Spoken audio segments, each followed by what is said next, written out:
Incompetent old geezer. Go sleep on the streets.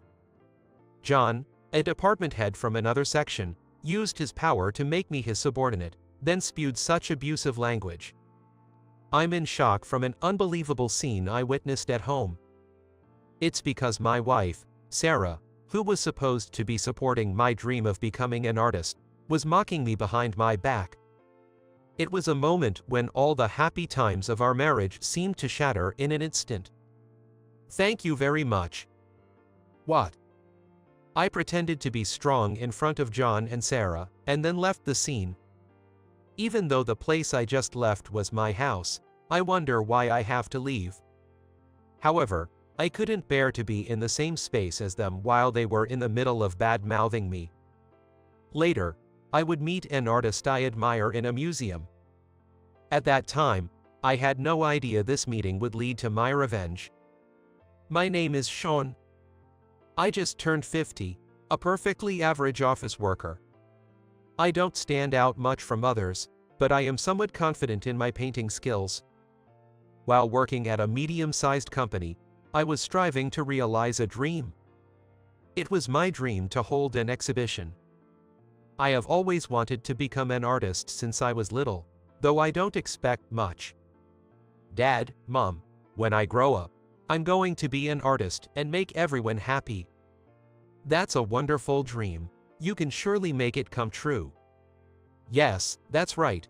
If you've decided on something, don't give up on it. I want you to follow the path you want to pursue. I understand the harshness of reality, so I'm satisfied if people just enjoy the paintings I create. The one supporting me is my wife, Sarah. Sarah was an employee in another department at the same workplace when we met. She was in her 30s, more than 20 years younger than me. A few years ago, we hit it off at a mixer I was forcibly taken to by a colleague. Since I got to meet someone as wonderful as you, attending the mixer I wasn't interested in was worth it. I have to thank my friend who invited me. I was only participating because my colleague told me to. But I'm glad I met someone as wonderful as you, Sarah. We share the same interests. Sarah, younger and more beautiful than her actual age, stood out considerably. That's why I was worried whether she could like someone as plain-looking as me, but it turned out to be an unfounded worry.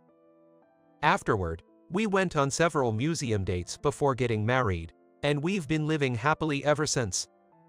She does most of the housework, but on days off, I also help out with what I can.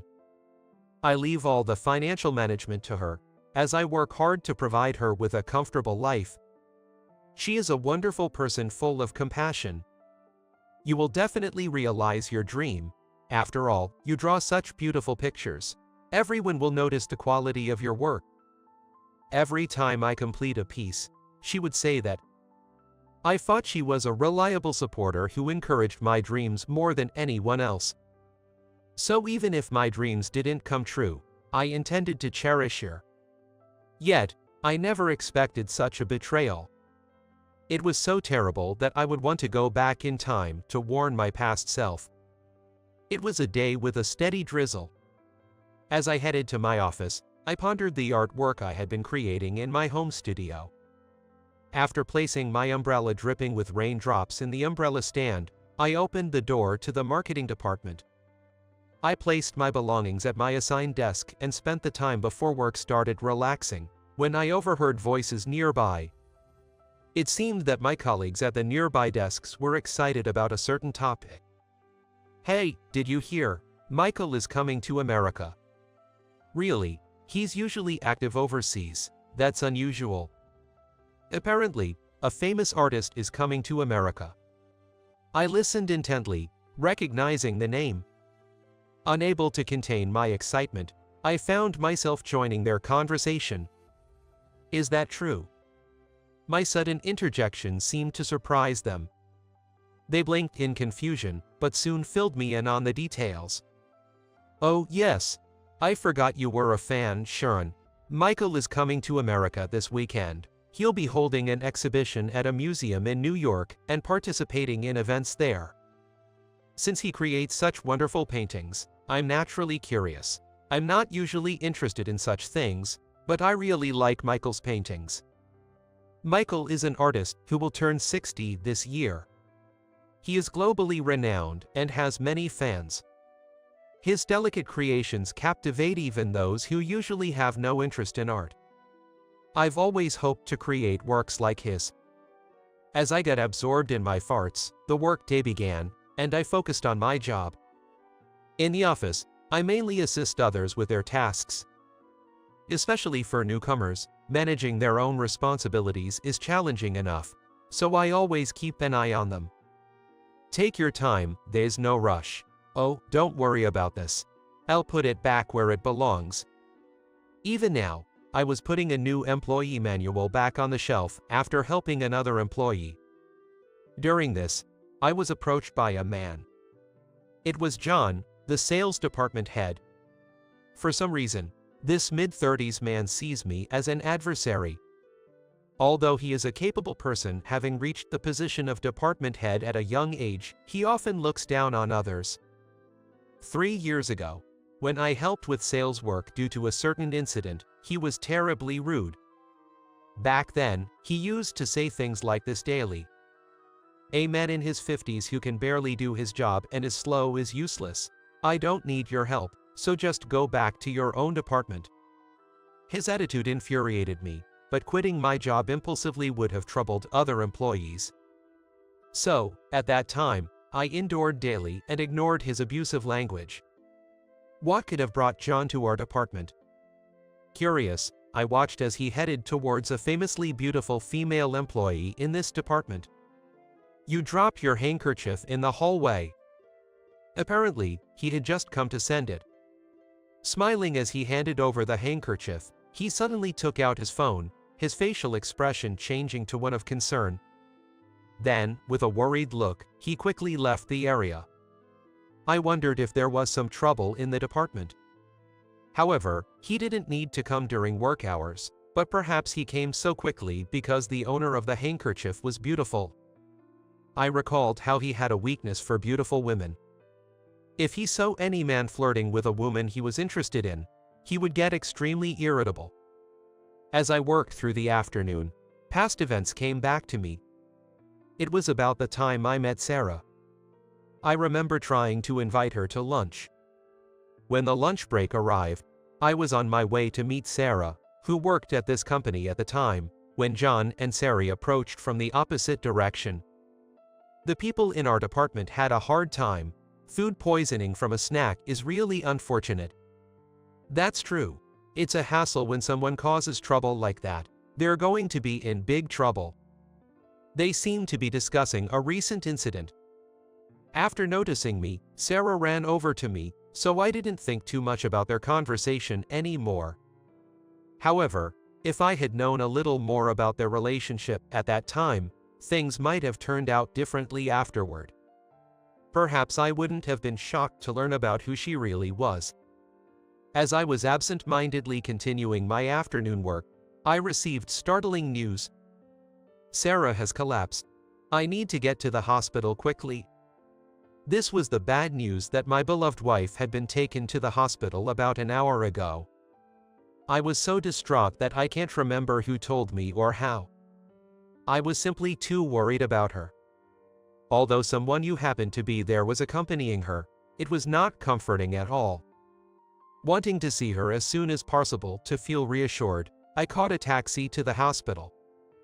I've never felt that panic in my life.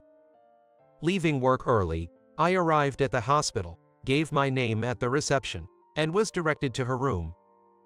With a heavy heart, I opened the door to the room, but my beloved wife was lying on the bed, looking the same as usual. Noticing my presence, she sat up in bed.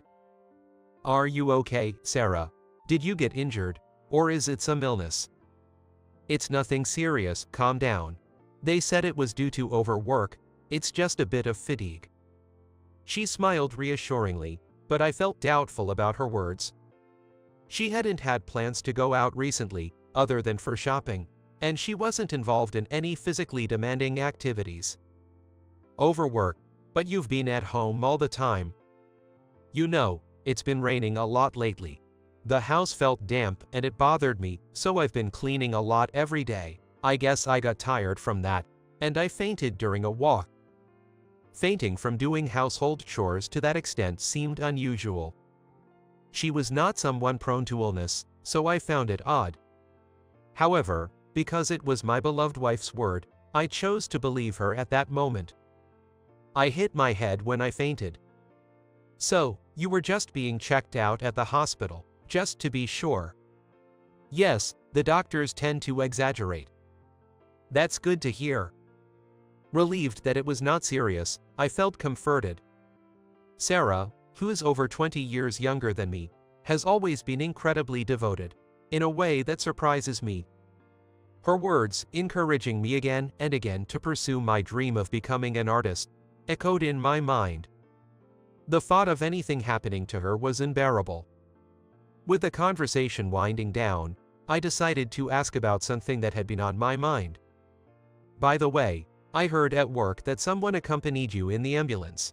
Who was that? She momentarily averted her eyes. Oh, just a stranger who happened to pass by. But they were kind, stayed to watch over me until I fell asleep in the hospital. That was nice of them. I wish I could have thanked them. They had to leave because something urgent came up. I should have asked for their contact information. It's often said that people tend to ignore others in need, but this incident made me think that not everyone is indifferent. Sarah had fully recovered and was discharged from a hospital.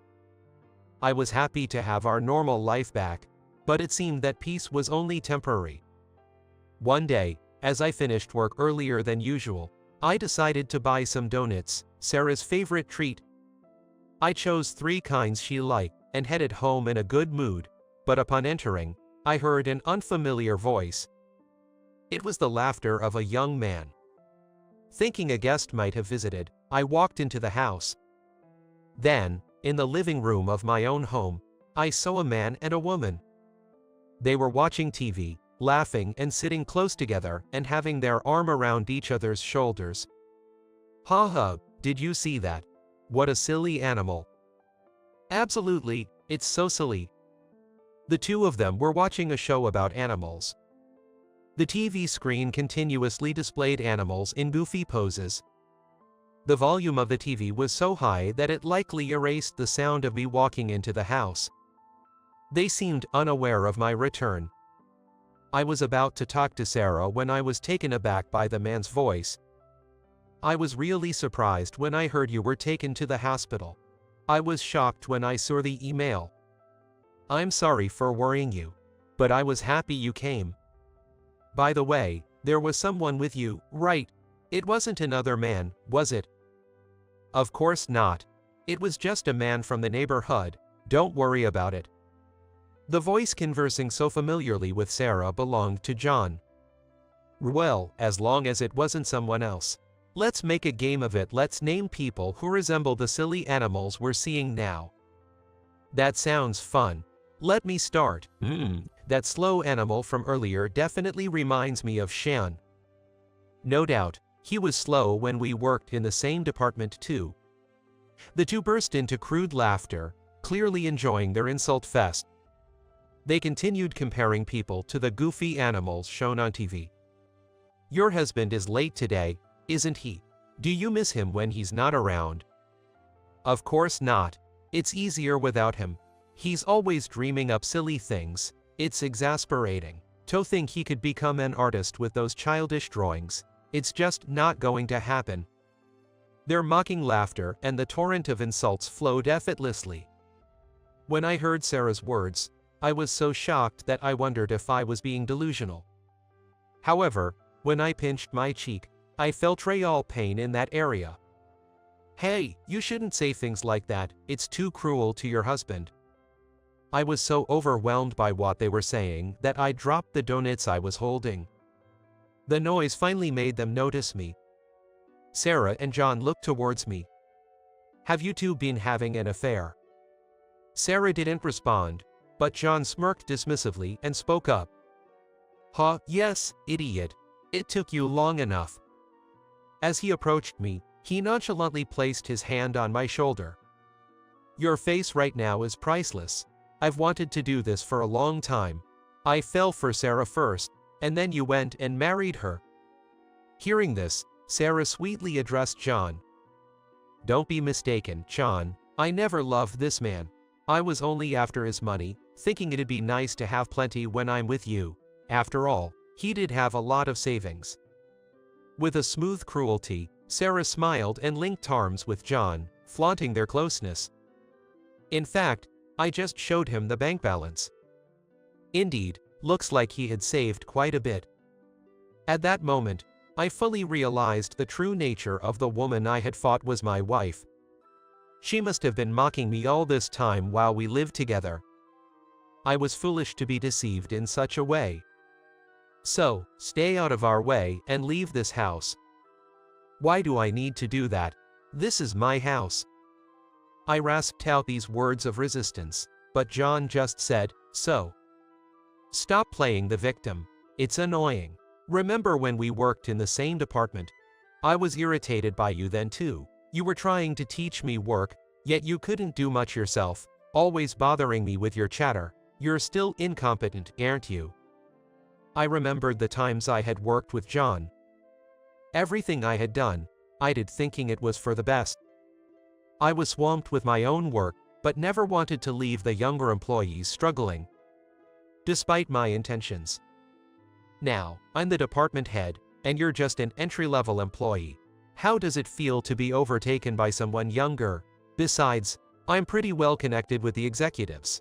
Maybe I'll ask them to transfer you to my department. It must be humiliating to have the man who stole your wife as your boss, right?" John said these words with a sneer. "Come on, try calling me boss." All I could do was clench my teeth in frustration. Listening to the barrage of insults, I tried to tune them out, but quickly reached my limit. Looking bored, John said, "What a dull guy, just get out," pointing towards the front door with his gaze. "An incompetent old geezer should just sleep on the streets." Saying that, he dismissively waved his hand at me. At that moment, all the memories I had built up seemed to crumble entirely. "Thank you very much." "What?" I realized I had said that unconsciously. "By the way, there seems to be a rumor going around in my department about someone who can't resist pretty women and has a messy love life. You're quite famous, boss. Are you satisfied now?" "What did you say?" "Wait, there's another woman besides me." John was taken aback by Sarah's suspicious gaze and seemed flustered. As they argued, I treated John as the boss as he wished, and then I left the scene. Now that the betrayal was clear, it was better. Thinking about the years I could have been deceived, this was somewhat better. Pretending to be strong, I left the house without saying anything more to Sarah. After that, I ended up staying at a business hotel. The house was purchased with my money, but now John and Sarah are living there. I couldn't live in that house anymore, nor did I want to have any interaction with them. Since I had left abruptly, the ATM card for my main savings account was still with Sarah. Fortunately, I had other bank accounts. Considering it risky to keep all my savings in one bank account, I had created multiple accounts. Probably even Sarah thought managing all accounts would raise suspicions. The accounts I still had showed no signs of withdrawals. But that didn't make me feel any better. The betrayal from Sarah left a deep wound in my heart. I wonder how long Sarah has been cheating. Was she laughing at my dream of becoming an artist all along? Maybe from the very beginning. Was there ever affection, or was it just for money from the start? Being ignored from the beginning would have been better than this. It's better than being told that my entire married life was an illusion. With these thoughts, I began to work through my days heavily, trying to escape reality. "Sean, you look pale. Are you okay? You really should take some time off." "It's okay. I just want to focus on work right now." Although my colleagues expressed concern, I needed to concentrate on something to avoid dwelling on unpleasant thoughts. So, I continued to immerse myself in work. However, one afternoon, John came to meddle. Ignoring him, he soon left with a pale face, which didn't cause much trouble, but what was that about? What a bore.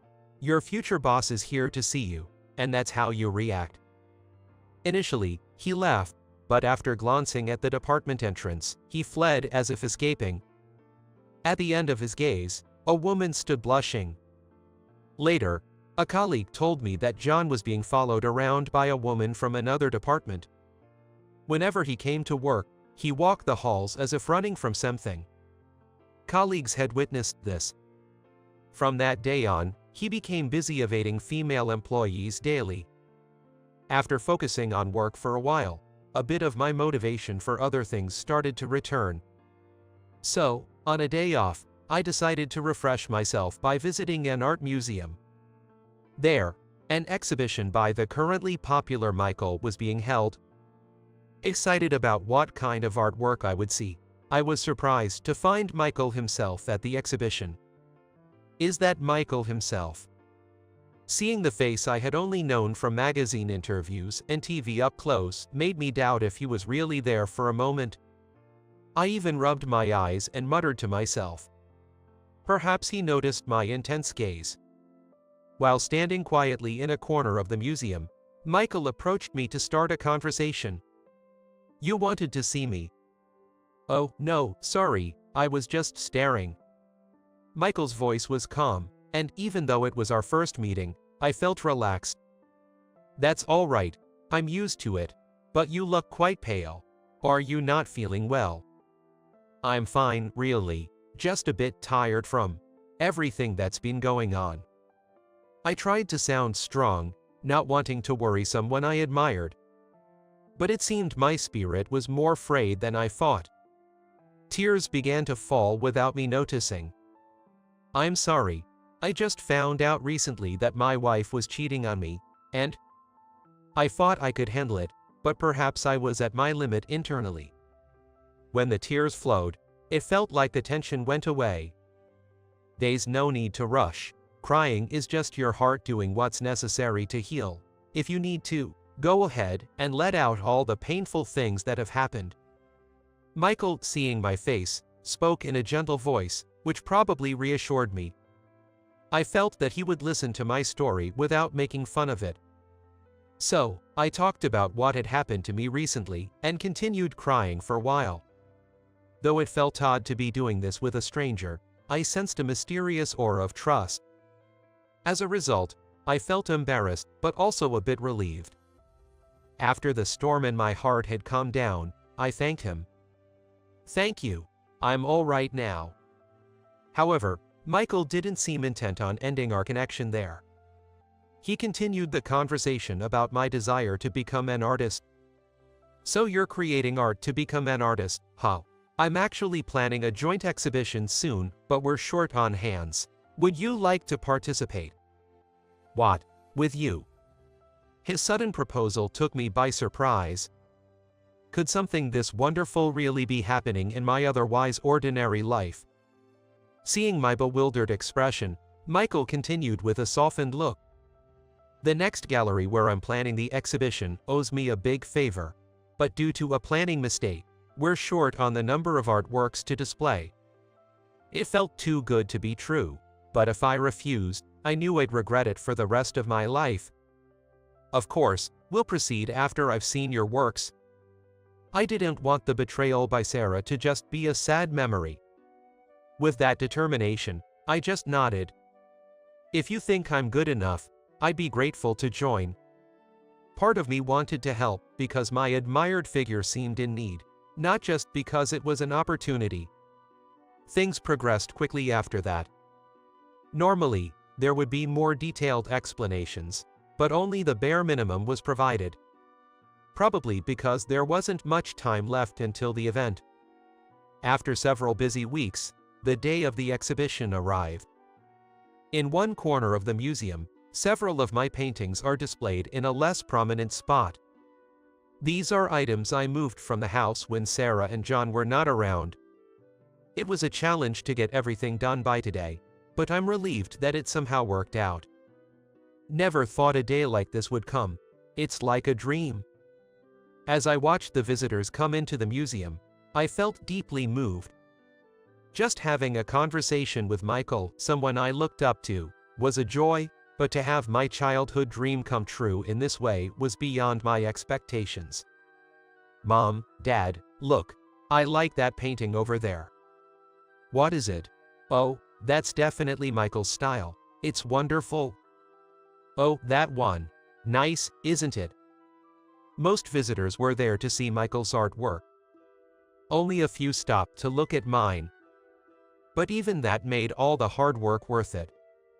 But that one's good too. It's a happy family.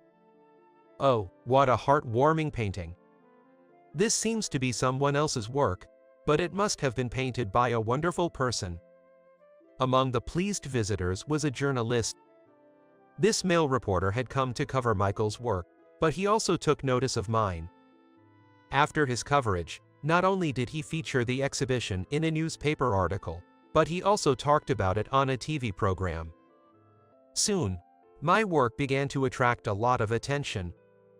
I had no plans to quit my job or sell my art full-time, so my daily life didn't change much, but it felt a bit awkward. Moreover, my colleagues at work started teasing me, which was a bit embarrassing. Amidst these lively and busy days, my emotional wounds began to heal. However, it seems the word got out. A few weeks later, the trader, Sarah, came to see me. By then, I was living in a small apartment, not a business hotel, but somehow she had found my address. One day, as I was relaxing at home, she visited. It's been a while, honey. I'm not your husband anymore. I sent the divorce papers.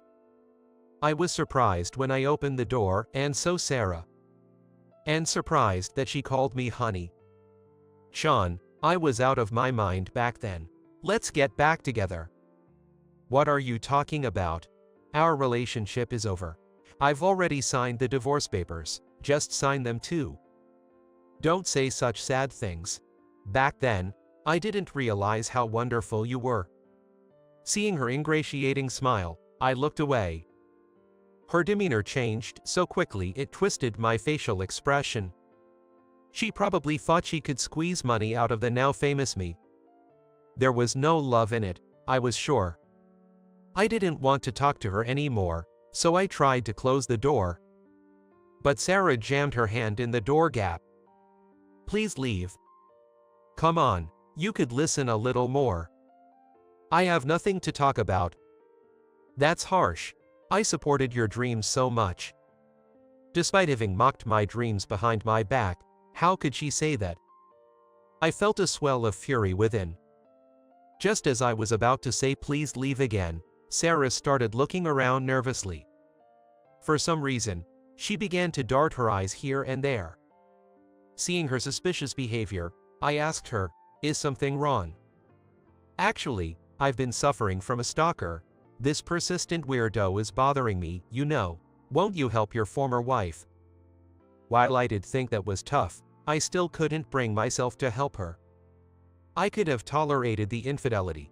I lacked confidence, and Sarah, you were young and beautiful, but I can't forgive you for laughing at my dreams. Just get out of my life.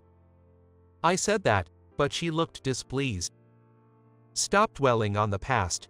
It was just a joke. Please, you're the only one I can rely on now. I'll do anything, just let me in. Ask John then. I brushed off Sarah's plea and pushed her hand out of the door gap. Then, I quietly closed the door without another word. Perhaps the frustration was due to things not going as planned. Sarah was ranting outside for a while, but she quieted down within an hour. Just to be safe, I checked through the peephole, and she was no longer there. Please don't ever appear before me again. It's a nuisance to the neighbors too. The joint exhibition with Michael concluded successfully. I was delighted to hear many comments from colleagues who came to see it after hearing about it. It was really good. It made me feel happy just looking at it. But I was surprised that you and Michael had a joint exhibition. Yes, truly. The paintings warmed my heart. So, how did you meet Michael? However, I had to be vague about some of their questions. I didn't want to talk about the incident with my ex-wife, given the circumstances. Amidst this, Michael began contacting me regularly. He seemed to like my work, and we exchanged ideas about creativity.